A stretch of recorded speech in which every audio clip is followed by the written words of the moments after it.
আজকের রেসিপিটি তৈরি করার জন্য গ্যাস অন করার কিন্তু কোনো প্রয়োজন পড়বে না। একদম নতুন স্বাদে আজকের এই রেসিপিটা আপনাদের সাথে শেয়ার করছি, যেটা খুব চটজলদি করে নিতে পারবেন আর খেতেও খুব টেস্টি হবে। আর গ্যাস অন করারও কিন্তু একদমই প্রয়োজন নেই।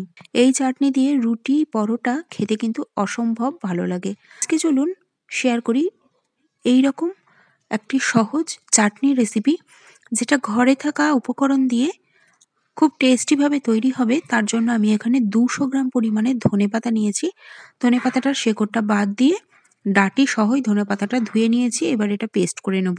তবে এই চাটনিটা মধ্যে আমি বিশেষ কিছু জিনিস অ্যাড করেছি, যেমন হলো গোটা জিরে এখানে আছে 1 টিস্পুন পরিমাণে, কাঁচা লঙ্কা অনেকটাই নিতে হবে, আর 2 ইঞ্চি পরিমাণ আদা, সাথে লবণ আর সল্টেড বাদাম এই চাটনিতে কিন্তু ব্যবহার করবেন, তাহলে খেতে খুব ভালো হয়। নর্মাল যে ধনেপাতার চাটনি আমরা করি তৈরি, সেটা কিন্তু না।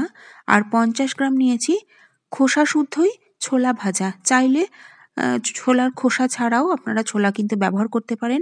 এবার 2 থেকে 3 চামচ জল দিতে হবে। তারপর একটা মিহি পেস্ট রেডি করে নিতে হবে। আর স্বাদ বাড়ানোর জন্য একটু চিনি খুব সামান্য ব্যবহার করবেন চিনি, তাহলে খেতে খুব ভালো লাগে। আর অন্য কোনো তরকারির কিন্তু দরকার পড়ে না। এটা রুটি পরোটার সাথে ভালো লাগে, কিংবা অনেকে শুকনো শুকনো ভাতে মাখিয়ে খেতেও পছন্দ করেন। এই চাটনি তৈরি করার জন্য গ্যাস জ্বালানোরও কিন্তু প্রয়োজন নেই। কোনো ফোড়ন এই চাটনিতে দিতে হবে না।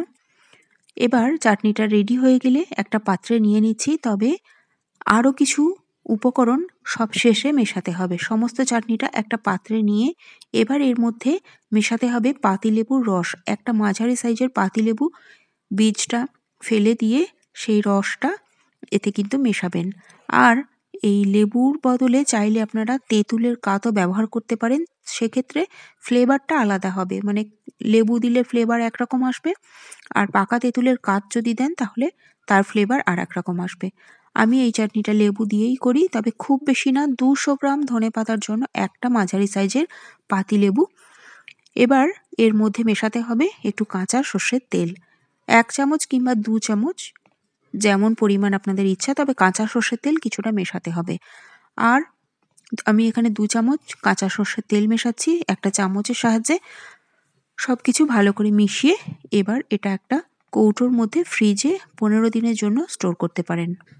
চিকেন পকোড়া কিংবা মোমোর সাথেও এই চাটনি ঘরোয়াভাবে তৈরি করে নিতে পারেন, ভালোই লাগবে। তবে সেক্ষেত্রে একটু পাতলা হলেই ভালো। এটা যেহেতু আমি রুটি আর পরোটার সাথে খাওয়ার জন্য করেছি, তাই জলের পরিমাণটা একটু কম দিয়েছি। তৈরি হয়ে গেল সহজ পদ্ধতিতে রুটি পরোটার সাথে খাওয়ার জন্য একটি সুস্বাদু চাটনি, যেটা ধনেপাতা দিয়ে তৈরি করলাম। আশা করি আপনাদের ভালো লাগলো। দেখা হবে অন্য কোনো সহজ রেসিপি নিয়ে। ভালো থাকবেন সকলে।